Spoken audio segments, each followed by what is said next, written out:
Greetings, everyone. Pete Pardo here from Sea of Tranquility. Welcome to day 4 of albums that are 30 years old in 2023. As we look back on the year 1993, we have all picked out our favorite 31 albums released in 1993, because, of course, we got 31 days here in March. Each day we're going to give you a different pick, myself and you guys. And got another good one for you here today. Hope all of my friends out along the East Coast here in the U.S.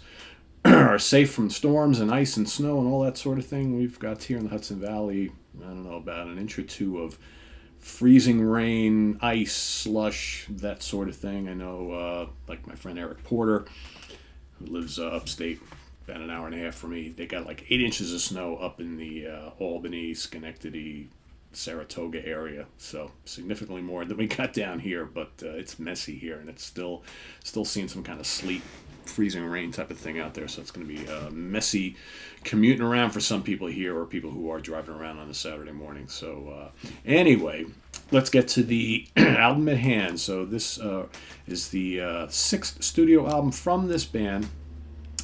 Actually, he's got one of those weird release day things, right? So released October 25th, 1993 in all of Europe and Japan for Vertigo Records. However, it came out here in the States very early in January 1994. But we're gonna include this in 1993 because most of the world got this in 1993. That's all that matters. It was released on Reprise Records here in the States, produced by Mike Frazier at Rumbo Recorders in Los Angeles, California. I am talking about the sixth studio album from Dio, Strange Highways. Very cool album. I think one of those albums that at the time, probably not as appreciated, at least from me anyway, as it is now. So this is the first studio album after Ronnie and Vinny went to go join the reformed Black Sabbath for the Dehumanizer album and tour, and then after that, that kind of fizzled once again, right? Gee, no surprise there. And so Ronnie's like, well, let's just put Dio back together. So that's what they did. And so Ronnie and Vinny on vocals and drums, of course. They bring in Jeff Pilson on bass and keyboards. Jeff, of course, from Dokken. And then on guitar, kind of an unknown guy, but man, does he make an impact on this album. A guy named Tracy G, who would actually stay with the Dio band for a good chunk of the rest of the 90s. And, I will say again, like I was talking about earlier, this is an album that I think back in the day, I was disappointed that the Sabbath thing didn't work out again, right? So they did the one album and that was it. And I kind of, after that, I was like, just kind of lost track with Dio for a few years. I would go see him on tour, but I'd like kind of stop buying the albums and, would listen to them but not really pay much attention. And like Q, like a decade afterwards, especially like, when he passed away, I wanted to make sure that I got caught up on all the Dio albums, the latter period ones, because, the guy's amazing. He's a legend. And I have found that this album, Strange Highways, is probably now one of my favorites of all the post-80s albums. This, and it's easily the heaviest album in the catalog. There's something about the production of the guitars on this album, the tone of the songs. This is a pretty doomy, heavy, crunchy, grinding album with some snarling vocals from Dio, but more importantly, I love Tracy G's guitar tone on this album. Holy shit, is it huge. It starts off with Jesus, Mary, and the Holy Ghost. There's a mix of like faster paced heavy metal rockers on here, and then the slower, doomier, really just monolithic heavy stuff. You got Firehead and the title track, Strange Highways. You got Hollywood Black. Apparently Hollywood Black is a song they were tossing around, possibly to use on Dehumanizer. And then Evolution, which has this just killer riff from Tracy G. It is so heavy, unbelievable. Pain is another one.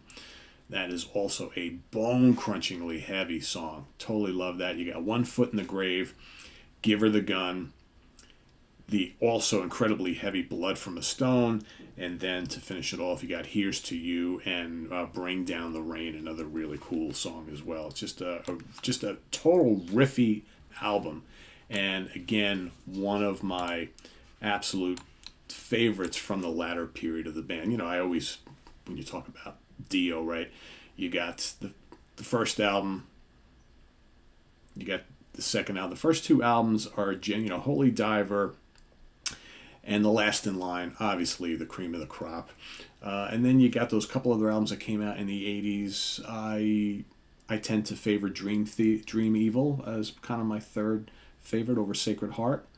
Right, so that usually slots in number 3. And then you got, like Lock Up the Wolves from 1990. Really good album.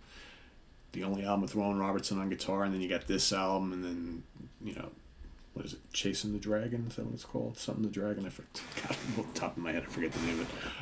And then Magica, right? But I think this album, in more recent years, has crept up to, it's either number 3 or number 4, generally speaking, when I look at the entire Dio catalog. I just love the heaviness. I love the dark tone of it. It's just bone-crunchingly heavy and crushing. And, so that's what I'm going with for today.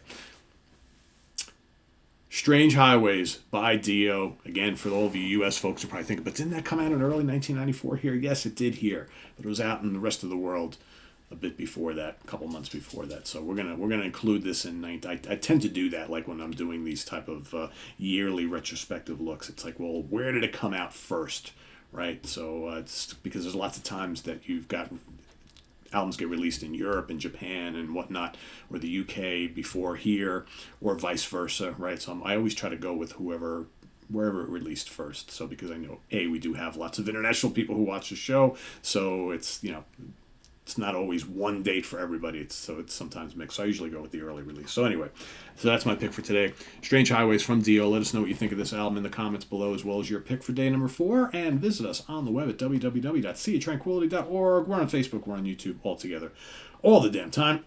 Please subscribe if you haven't already, and click on that notification bell so you get alerted of all of our content as it posts early morning. Never fails.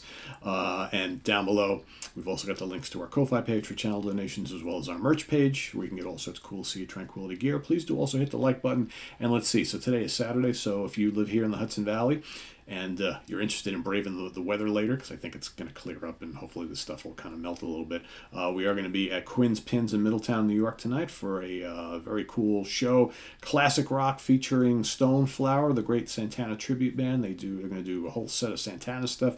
They also do Allman Brothers Band in Chicago and Doobie Brothers and other assorted classic rock stuff. So we've got 2 sets coming up tonight. They're going to play all sorts of great music. So that's at Quinn's Pins. It's a free show, so no cover charge. So come on out, enjoy the music. Also at Quinn's Pins, you got bowling, you got arcade games and pinball. There is a restaurant on the premises, the Bloomin' Onion, Sweet Onion brew pub, something like that, where they have a full menu, right? Craft beers on tap, that sort of thing. So it should be a fun night. So come on out. We're going to be doing some Santana trivia tonight. So we got some Sea of Tranquility giveaways. So you don't want to miss that. So come answer some questions about Santana and hopefully win a free Sea of Tranquility t-shirt or poster or something like that.